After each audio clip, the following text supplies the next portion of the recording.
What is sensory writing? Sensory writing is going through your senses: taste, touch, sound, smell, and then I've added in movement and light, that you have these experiences. And it's the descriptive language centered around feelings. And then what we've just experienced is, how do you use sensory writing? And it's to direct your listener towards this emotional state of being, this kind of character that comes from the sensual.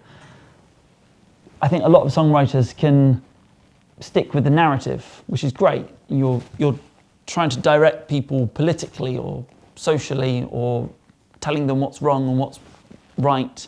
But we've got these animalistic brains that are going, what does that feel like? How does that react to me? And you want to try and tap into these, I put it sort of, these sensual caves that people have, of these experiences that you've had that might only resonate with the way that you've experienced the laundrette and gone, oh yeah, the swoosh of the laundrette. And then what does it do for the writer is the other exciting thing, is it changes your entire way of writing through looking for the sensual in what you write. And it's easy to make that connotation between the sensual being sexual, but it can be sexual, but it is everything, every touch, feel, the way that the narrative interplays with the way your brain perceives it, that's the fun bit.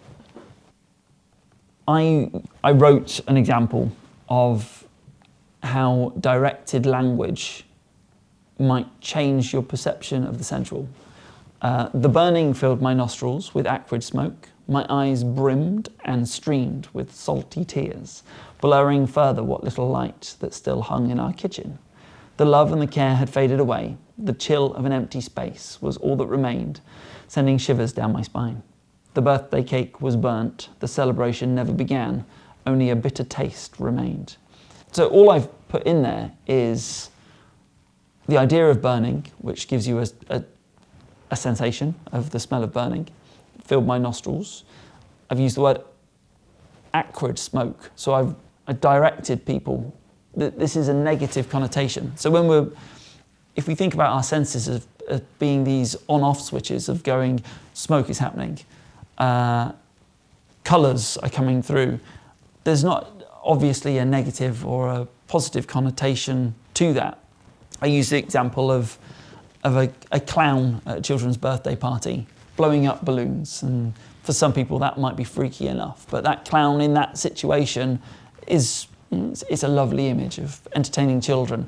But you place that clown at 3 o'clock outside your bedroom window in the morning, suddenly that same clown has a very different connotation to how we perceive them. And that's what directed language does in the way that we use our sensory language. So you can allude to the senses, but then it's these other narrative words that direct us to think about whether that connotation is positive or negative. The acrid smoke directs you to go, this is bad smoke. Bad smoke is happening. The narrative around the love and care had faded away. The chill of an empty space, suddenly it's all negative connotations that's reinforced by the sensory. We're scene setting is what I'm trying to get across here. And have you ever heard of object writing? Object writing is just what it says. It's where you take a person or a place and you write about that object in an objective way. This thing is happening over here. And that's really handy for creating a sort of narrative around that, a descriptive narrative around that space. And then you can add in the sensory to that particular space. And there's the other one, which is destination writing. So destination writing is where and it sounds like these are complex ideas. They're not, they're just complex ways of describing really simple things. Destination writing is where you're taking someone to that place. You're talking about the journey that it would take to get to somewhere.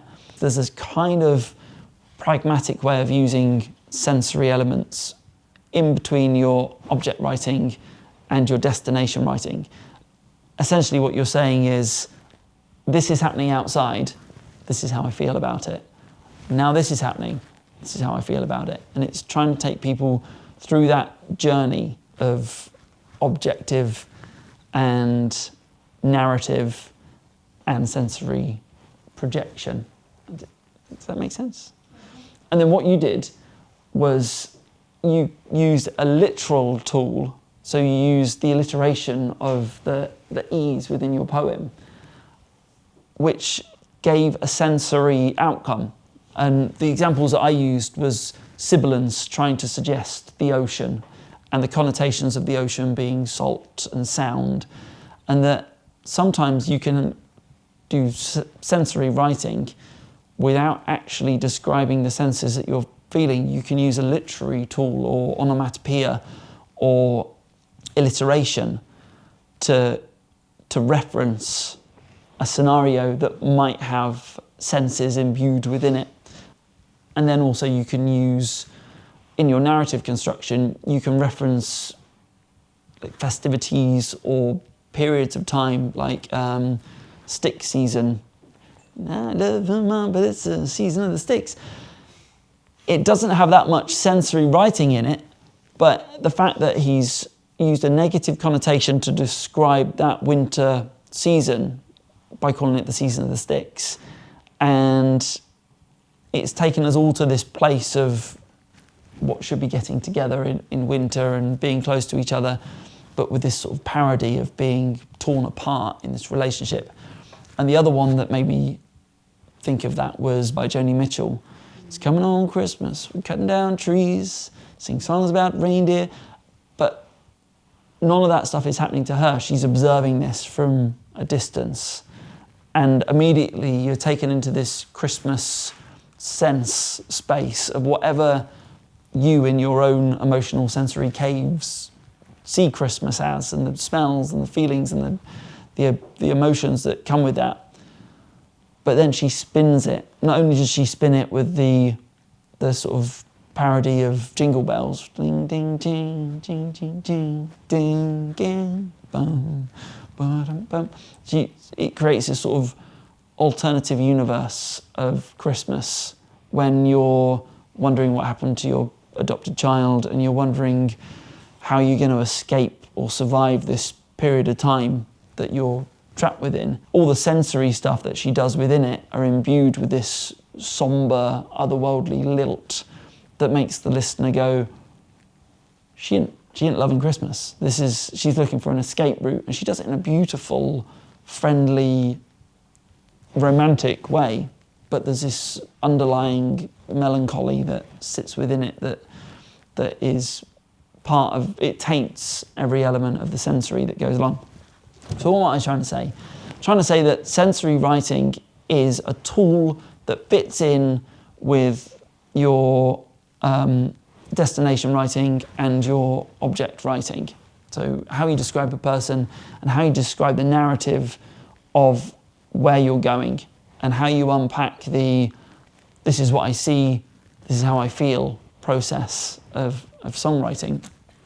And then you can use these connotations or these conventions underneath those senses by creating an emotion within your narrative that makes you reimagine those senses. So when you're talking about the taste of the way your lover's lips taste, that should be a beautiful, loving image.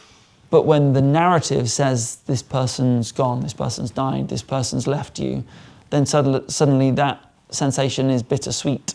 And it's how do you maximize the drama and the emotion in your narrative by carefully choosing your narrative description and your sensory interpretation to make those bombs, those sensory bombs drop and make people go, oh, bless, that's sad. There's some musical tools as well, which I thought I'd jot down.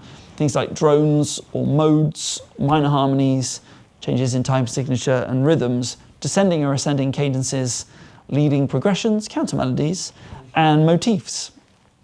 That there are some musical signposts within the construction of a narrative that can make you go, I'm not sure that sense is a positive sense. It could still be, I'm tasting the sweetness of my lover's lips, but when that minor chord sits underneath it, or that disjointed rhythm, or that long undertone drone that's sitting along that whole section of the song, it makes the listener go, there's something else happening here. There's something, that sensory description doesn't fit within the universe of that particular theme or whatever it is. So that is all the stuff that I did on sensory writing. Does that make sense? Is that, if you've got, the Joni Mitchell song is a good example. She's taken a parody. She's taken jingle bells, jingle all the way, yep, and she's broken it down. I think it was a jazz pianist who worked with her. Bum bum bum bum bum bum bum bum bum bum bum bum bum bum bum.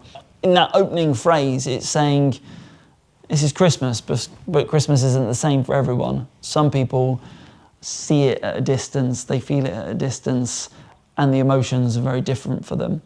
And then she launches in with, it's coming on Christmas, they're cutting down trees, singing songs about reindeer, whatever it is. And it's all them. These people are doing this to Christmas. So all of a sudden, these quite visceral images, the cutting is a sensory, that sound, the singing is a sensory suggestion.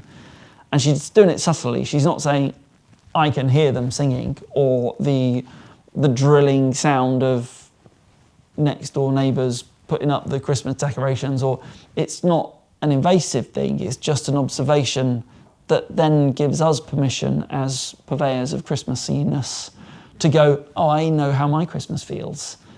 And I get what you're saying, I know that. And you might see it from, reindeers are lovely, and I love putting up the Christmas tree, because you might come from an environment where Christmas means a positive thing for you. But it also gives permission for all those people that are dealing with loss, or they're struggling with where they are in their lives, or whatever it might be, to embrace Christmas in that different way. The minor chords that she uses, so that was another example. You place some of the minor chords. I'm gonna have to go back and figure out how to play that song now, but that gives you the suggestion that all might not be as it seems, and that there's something else there. Quite often a descending cadence. Bum, dum, da, dum, ba-dum, bum, bum. It's taking you down rather than building you up. It's making things somber, and it's pulling things back. Modes as well. So that's probably another session. But modes are just, so if I sing a major scale, la da da da da da da da da da da da da da, it feels really familiar. You know where it starts, you know where it ends, you know when it's halfway through and it's coming back. La da da da da da da da da da da da da da da. Moving up to this. So all I'm doing is starting on that second note, which is the Dorian mode. Suddenly it becomes really uncertain, unfamiliar. It's starting in an uncertain minor place, it's ending in this uncertain minor place, and it's going back again. And you're like, ooh, I'm using all the same notes with all the same intervals between the notes. But just by starting it in a different place, the whole universe gets flipped upside down. It's like nothing fits in its box, nothing's in its right place anymore.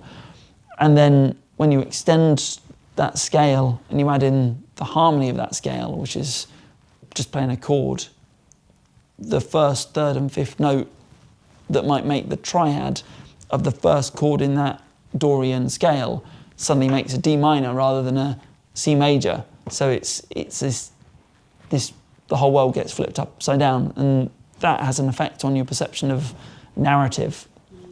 But we'll do a session on harmony and that kind of construction. And then motifs as well. So you could argue that Jingle Bells is a motif. And the fact that she breaks Jingle Bells and makes it sombre, it suggests that here is the sad bit. It's a reminder to the audience to go, it's not nice. Like the pantomime dame comes on stage and they'll have a motif. And the hero's here, and the villain.